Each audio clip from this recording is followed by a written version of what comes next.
நீலகிரி மாவட்டத்தில் இன்று அதிக கனமழை பெய்ய வாய்ப்பு என ரெட் அலர்ட். நெல்லை, தேனி, தென்காசி, கன்னியாகுமரி மாவட்டங்களில் இன்று மிக கனமழை பெய்யக்கூடும் என்றும் எச்சரிக்கை. செங்கல்பட்டு மாவட்டத்தில் சூறை காற்றுடன் கொட்டி தீர்த்த கனமழை.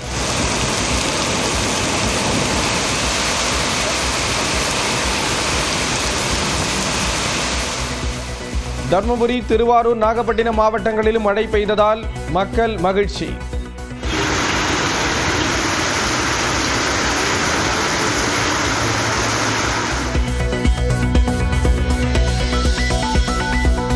குரூப் 1 மற்றும் குரூப் 1A முதல்நிலை தேர்வு இன்று நடைபெறுகிறது. மொத்தம் 2,49,296 பேர் தேர்வு எழுதுகின்றனர்.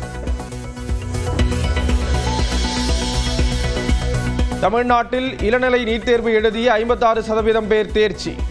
நெல்லையைச் சேர்ந்த மாணவர் சூரிய நாராயணன் தமிழ்நாட்டில் முதலிடம். இஸ்ரேலின் தாக்குதலால் ஈரான் நாட்டின் ராணுவ தளபதிகள் 9 அணு விஞ்ஞானிகள் கொலை. ட்ரோன் தாக்குதலால் ஈரானில் தீப்பற்றி எரியும் எரிவாயு உற்பத்தி நிலையங்கள்.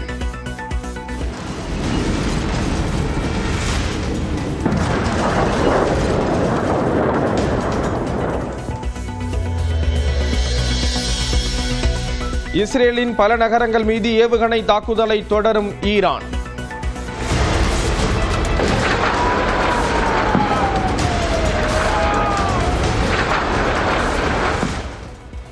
டெல் அவீவ், ரிஷோன் நகரங்களில் ஏராளமான கட்டடங்கள் சேதம்.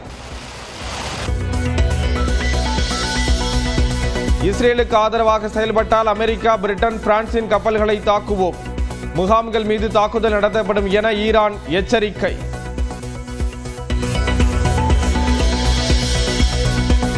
பிரதமர் பெயரில் உள்ள திட்டங்களுக்கு மத்திய அரசை விட அதிகம் படியளப்பது மாநில அரசுதான்.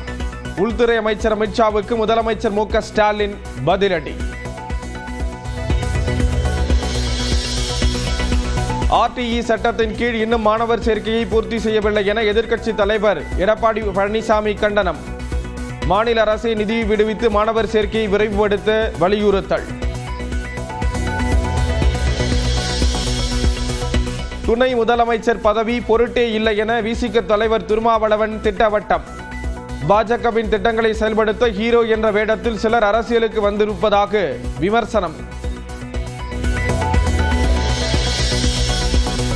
அகமதாபாத் விமான விபத்திற்கு முன்பு மேடே என்று 3 முறை கூறிய விமானி.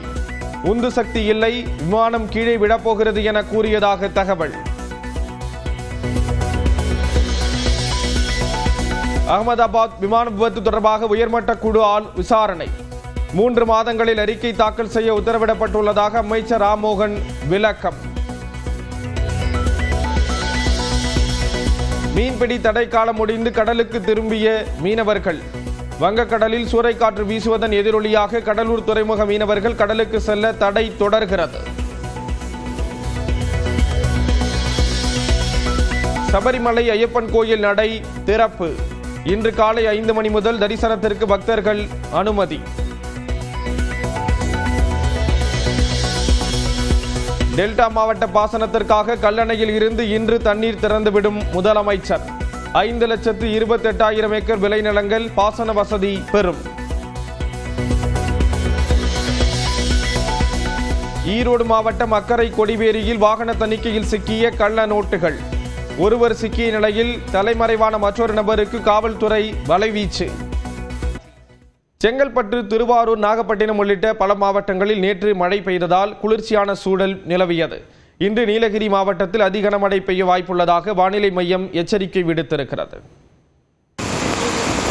செங்கல்பட்டு மாவட்டம் மதுராந்தகத்தில் சூறைக்காற்றுடன் கனமழை வெளுத்து வாங்கியது. இதனால் தேசிய நெடுஞ்சாலையில் வாகனங்கள் தட்டு தடுமாறி சென்றன.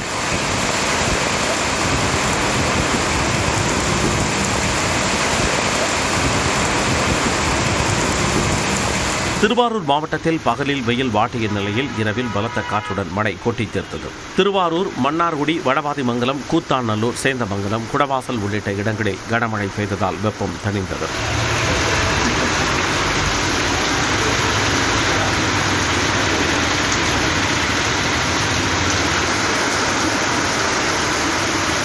இதேபோல நாகை, நாகூர், புத்தூர், சிக்கல், வேளாங்கண்ணி, கீழ்வேளூர், தலைஞாயிறு சுற்றுவட்டார பகுதிகளில் தொடர்ந்து 2வது நாளாக இரவு நேரத்தில் மழை பெய்ததால் மக்கள் மகிழ்ச்சி அடைந்தனர்.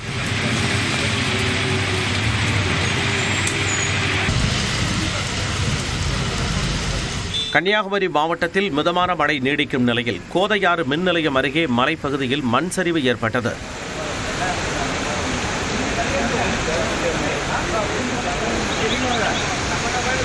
இதனிடையே தருமபுரியில் திடீரென மேகங்கள் சூழ்ந்து கனமழை கொட்டியது.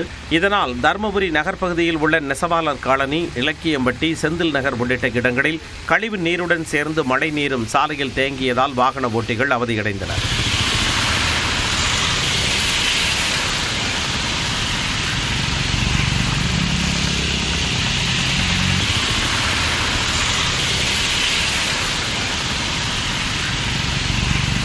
சேலம் மாவட்டம் ஏற்காட்டில் லேசான மழை பெய்த நிலையில் கடும் பனிமூட்டம் நிலவியது.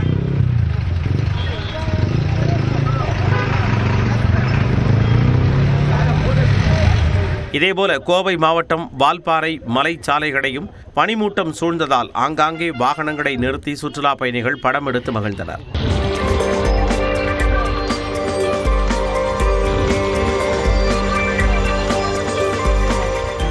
இந்நிலையில் நீலகிரி மாவட்டத்தில் இன்று அதி கனமழை பெய்ய வாய்ப்புள்ளதாக வானிலை ஆய்வு மையம் ரெட் அலர்ட் வழங்கியுள்ளது. இது தவிர நெல்லை மாவட்ட மலைப்பகுதிகள், தேனி, தென்காசி மற்றும் கன்னியாகுமரி மாவட்டங்களில் இன்று மிக கனமழை பெய்யக்கூடும் எனவும் எச்சரிக்கை விடுத்துள்ளது. ஈரோடு, சேலம், தருமபுரி, திருப்பூர் மாவட்டங்களிலும், திண்டுக்கல், மதுரை மற்றும் விருதுநகர் மாவட்டங்களிலும் இன்று கனமழை பெய்ய வாய்ப்புள்ளதாகவும் கூறியுள்ளது. சென்னையில் மிதமான மழை பெய்யக்கூடும் எனவும் வானிலை ஆய்வு மையம் தெரிவித்துள்ளது. ரெட் அலர்ட் விடுக்கப்பட்டுள்ள நீலகிரி மாவட்டத்தில் மிதமான மழை பெய்து வரும் நிலையில் முன்னெச்சரிக்கை நடவடிக்கையாக கூடலூரில் மாநில பேரிடர் மீட்புப் படையினர் முகாமிட்டுள்ளனர்.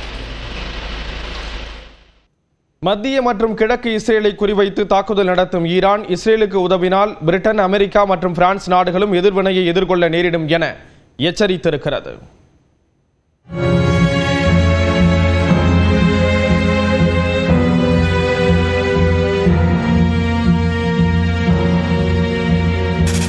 புயலோ சூறாவளியோ ஏற்படுத்தாத சேதம்.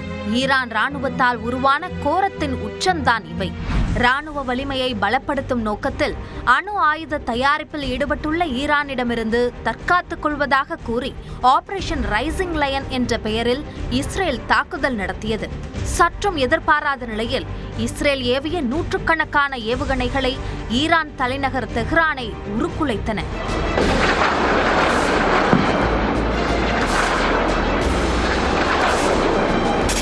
ஈரானின் அணுசக்தி மையங்கள் மற்றும் ராணுவ தளங்களை அழித்ததாக இஸ்ரேல் வீடியோ வெளியிட்டது.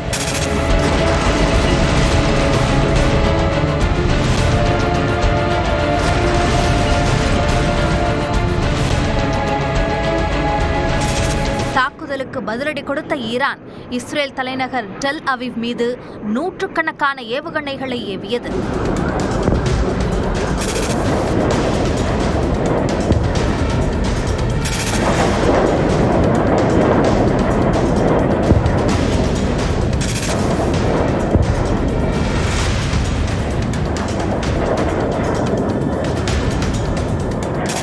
மத்திய இஸ்ரேலின் ரிஷான் லீசன் ரமத்கன் நகரில் ஈரான் வீசிய ஏவுகணைகளால் குடியிருப்புகள், வாகனங்கள் உருக்குலைந்தன.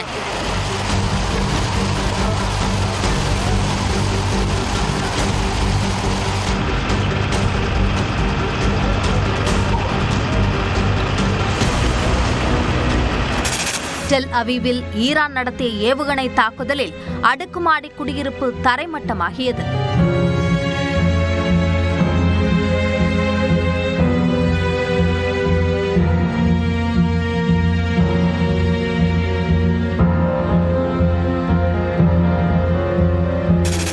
ஈரானின் வான் தாக்குதலால் சின்னாபின்னமாக கிடக்கும் குடியிருப்புகள் நெஞ்சை பதற வைக்கின்றன.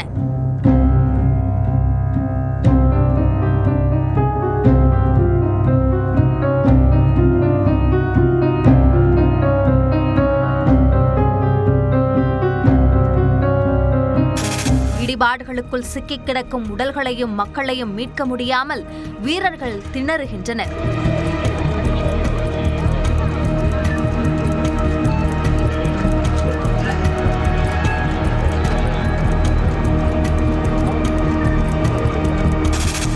மாறி மாறி இரு நாடுகளும் மோதல்களில் ஈடுபட்டுள்ள நிலையில் இஸ்ரேலுக்கு உதவினால் பிரிட்டன், அமெரிக்கா, பிரான்ஸ் நாடுகளின் கப்பல் மற்றும் பிராந்திய நிலையங்கள் மீது தாக்குதல் நடத்தப்படும் என்று ஈரான் எச்சரிக்கை விடுத்துள்ளது.